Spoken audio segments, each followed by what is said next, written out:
Mintalah pertolongan kepada Allah dengan sabar dan sholat. Lagi sakit, apapun sakitnya, ambil air wudhu ya.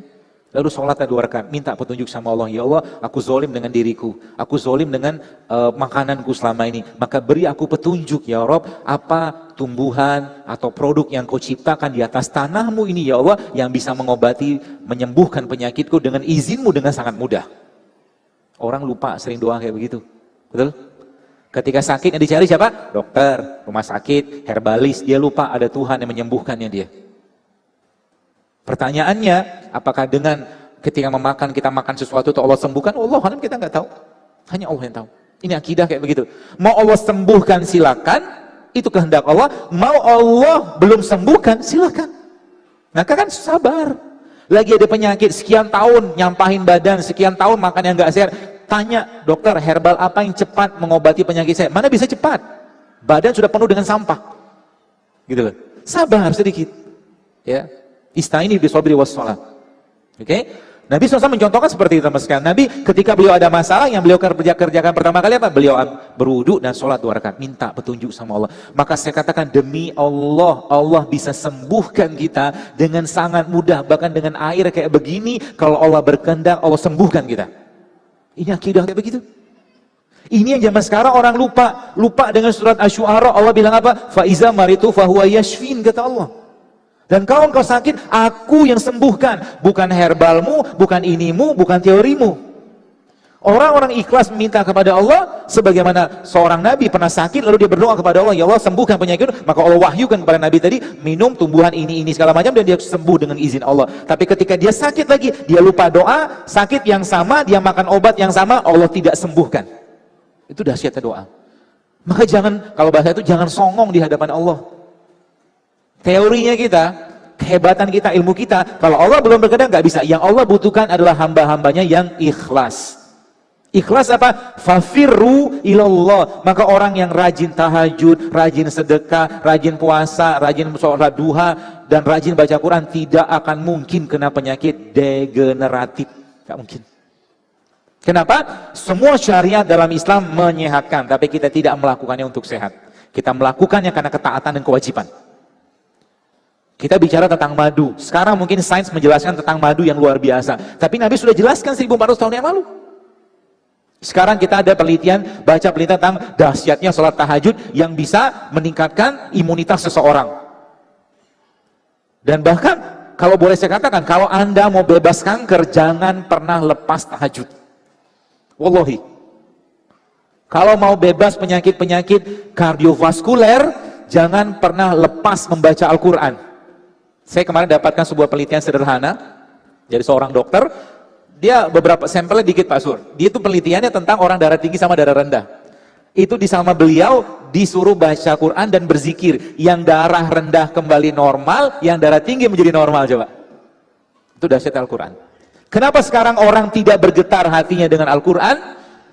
Wallahualam kita nggak tahu apa. Tapi mungkin hatinya begitu keras dari makanan tadi, mungkin dari yang tidak halal yang masuk, dari behaviornya, dari adab dia segala macam, sehingga Al-Quran tidak bisa memberikan efek ke badannya.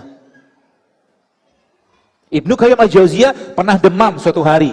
Disediakan sebuah riwayat, apa yang dia kerjakan? Dia bacakan Al-Fatihah ke badannya, dia usapkan dengan Al-Fatihah tadi, dan seketika itu demamnya turun. Kenapa kita sekarang nggak bisa? Karena imannya kita banyak terkontaminasi dengan hal yang berhubungan dengan akidah.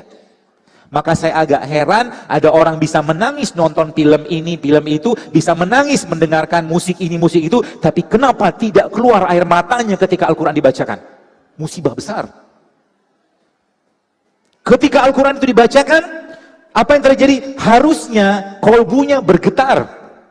Harusnya dosa tadi yang bahasa saya seperti radikal bebas tadi itu rontok semua. Tapi satu ayat dibaca belum juga dapat efek. 2 ayat, 3 ayat, 1 lembar, tak juga terlalu banyak dosa yang ada pada hatinya sehingga Al-Quran tidak menjadi asbab kesembuhannya sebagaimana yang Allah sampaikan dalam Al-Quran. Kata Allah apa? Wa nunazzilu minal Qur'an ma huwa syifaa rahmatul lil mu'minin, kata Allah. Kami jadikan Al-Quran sebagai syifa, sebagai penyembuh. Maka saya katakan Bapak sekalian, kalau Anda punya penyakit apapun, pengobatan yang perlu Anda lakukan pertama kali adalah bacalah Al-Quran. Di situ ada mukjizatnya.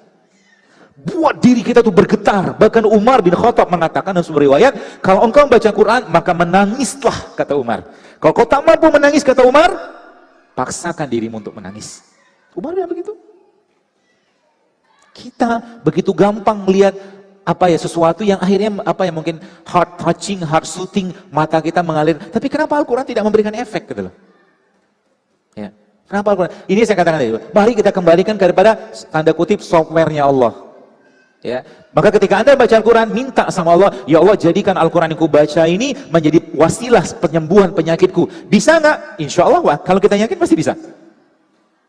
Ya Allah jadikan Al-Quran yang ku baca ini meningkatkan kecerdasan. Seringnya kita punya sesuatu yang besar, tapi kita tidak manfaatkan. Contoh, air Zam-Zam. Anda tahu Imam Syafi'i ketika Imam Syafi'i ketika minum air Zam-Zam, apa yang dia baca atau dia niatkan? Kita selama ini ketika minum air Zam-Zam mintanya apa? Rezeki, jodoh, kesehatan. Imam Syafi'i ketika meminum air Zam-Zam, dia minta apa? 3 hal yang beliau minta. Ya Allah jadikan aku ulamanya umat ini. Minum air Zam-Zam. Ya Allah jadikan, mudahkan aku dalam menghafal Al-Quran. Yang kedua, beliau, ya Allah dengan wasilah air Zam-Zam ini, matikan aku dalam husnul khotimah. Itu lama. Kita mengerdirkan sesuatu. Kita menyempitkan sesuatu yang jelas besar kebaikan di situ. Imam Abu Hanifah,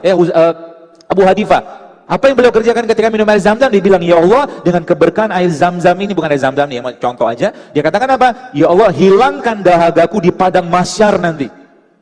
Pikir tuh jauh banget dari depan sana.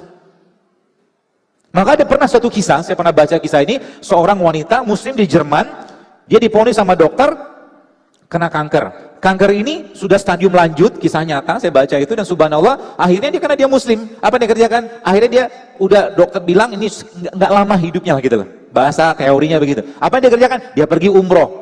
Nangis di hadapan Allah, minta semuanya. Tiba-tiba waktu dia nangis itu, ada seorang askar wanita menghampiri dia. Ibu, kenapa menangis? Dia bilang. Saya sakit kanker gini, dia bilang. Kenapa Anda tidak manfaatkan? Di sini ada suatu hal yang luar biasa, kata tentara tadi. Apa itu? Zam-Zam. Mintalah sama Allah dengan Zam-Zam tadi. Dia minum Zam-Zam tadi dengan keyakinan yang luar biasa. Pulang dia ke Jerman, dicek lagi, hilang semua kankernya. Makanya saya katakan kita nih untuk beribadah tadi, untuk jadi upload tadi, toolsnya sudah Allah siapkan teman sekalian. Udah Allah siapkan. Kalau Anda tahu, mungkin belum tahu ya. Kalau saya sakit atau keluarga sakit, anak sakit, yang saya kerjakan pertama kali apa? Saya akan ambil handphone. Ngapain? Saya akan m-banking, saya akan bersedekah, minta sama Allah dengan keberkahan sedekah tadi, ya Allah sembuhkan penyakit ini gitu. Itu software yang ketiga. Tadi kan sholat, puasa, sedekah. Maka kalau gini, ada satu yang Bapak Ibu pahami. Kalau urusannya sama Allah, maka jangan tanggung-tanggung. Contoh gini, di dompet Anda, misalkan ada uang, sebelum jatuh dompet deh. Kalau saya tidak akan mau sholat pakai kaos oblong, nggak mau saya. Kurang ajar kalau saya bilang dalam saya kurang ajar sama Allah.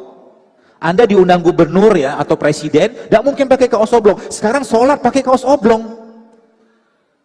Kalau bahasa saya maaf, yang pakai kaos oblong yang sudah mau diapain? Kurang beradab, gitu loh.